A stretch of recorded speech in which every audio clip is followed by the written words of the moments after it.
सबसे इम्पोर्टेंट आता है बिहार के हिस्ट्री में, भारत के हिस्ट्री में और वर्ल्ड के हिस्ट्री में भी जिसका बहुत अच्छा स्थान है, वो आता है मौर्य वंश, जो शुरू होता है चंद्रगुप्त मौर्य के घनानंद के हत्या करने के बाद और मौर्य वंश की स्थापना से।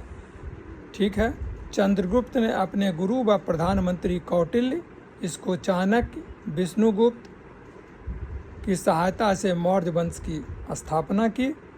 चंद्रगुप्त के प्रधानमंत्री कौटिल्य ने राज्य के लिए सप्ताज्य सिद्धांत, ठीक है ना, प्रतिपादित किया। 7 लिम्स ऑफ किंग उसको कहा जाता है। ये आपको कौटिल्य का जो अर्थशास्त्र में है उसका वर्णन है। वो 7 समझ लीजिए राजा का हाथ, जिस पे राजा जो है अपना शासन चलाता था, वो जो सिद्धांत दिया वो कौटिल्य थे। ठीक है ना, और ये बड़ा ही इम्पोर्टेंट चीज़ है। चंद्रगुप्त के दरबार में सेल्यूकस का राजदूत मेगास्थनीज आया। चंद्रगुप्त ने सिकंदर के सेनापति सेल्यूकस निकेतर को युद्ध में हराया तथा उसकी पुत्री हेलेना से विवाह किया। चंद्रगुप्त ने गिरनार, जूनागढ़ के सुदर्शन झील का जो है सो निर्माण करवाया। जीवन के अंतिम दिनों में चंद्रगुप्त जैन धर्म अपना लिया तथा संलेखना विधि, मतलब उपवास के द्वारा अपने आप को समाप्त कर लेना, ये जो एक एक्सेप्टेड पैटर्न था उस धर्म में, उसके तहत उन्होंने श्रवणबेलगोला में कर्नाटका में अपने प्राण को त्याग दिया। ठीक है, उसके बाद जो आए उनके पुत्र का नाम था बिंदुसार, चंद्रगुप्त के उत्तराधिकारी थे। ठीक है, इन्होंने 298 से 274 ईस्वी पूर्व तक शासन किया। इनके जो पुत्र थे उसमें जो सर्वाधिक उपयुक्त थे वो थे अशोक, जिन्होंने 273 से 232 ईस्वी पूर्व में तक शासन किया। प्राचीन भारतीय इतिहास का महानतम सम्राट कहा जाता है। राजगद्दी पर बैठने में से पहले वह अवंती का राज्यपाल था। सिंहासन पर बैठने के 8वें वर्ष अर्थात 261 ईस्वी पूर्व अशोक ने कलिंग पर आक्रमण कर विजय प्राप्त किया, जिसके बाद अशोक ने अपने विजय नीति बदली और भेरी घोष के स्थान पर धर्म घोष की नीति अपनाई। कहा जाता है कि इसमें इतने सारे लोग मारे गए जिसको देखकर उसका जो है सो इन सब चीज़ों से मन भिन्ना गया और उसने जो है सो धर्म का रास्ता अपना लिया। कलिंग युद्ध के पश्चात अशोक ने बौद्ध धर्म अपना लिया।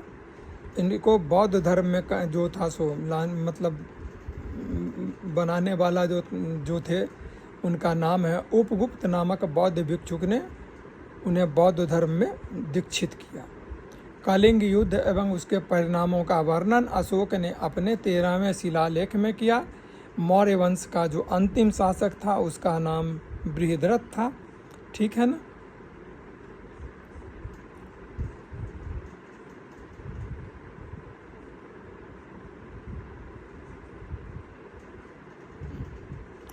उसके बाद जो इसके शासनकाल में सबसे इम्पोर्टेंट माना जाता है अशोक का शिलालेख, उसके बारे में भी कुछ जान लेते हैं।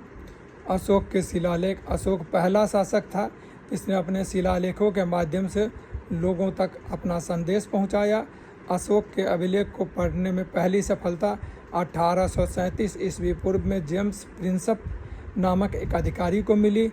अशोक के 14 शिलालेख 8 विभिन्न स्थानों से मिले हैं।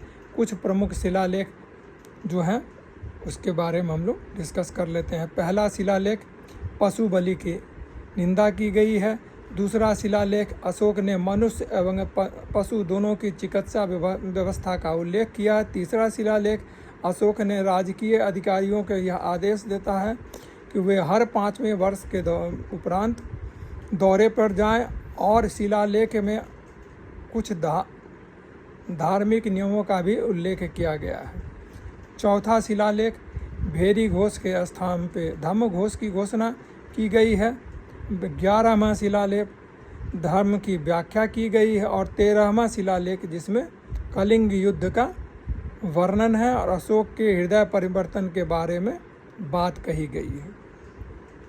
इसके बाद जो है सो आता है मौर्योत्तर वंश, जिसमें आ जाएंगे शुंग वंश, कण्व वंश, सातवाहन, कलिंग का छेदी, इंडो ग्रीक, ये सब आएंगे। इसको यहीं पे विराम देते हैं और फिर उस पर जो है सो आगे बढ़ते हैं। धन्यवाद।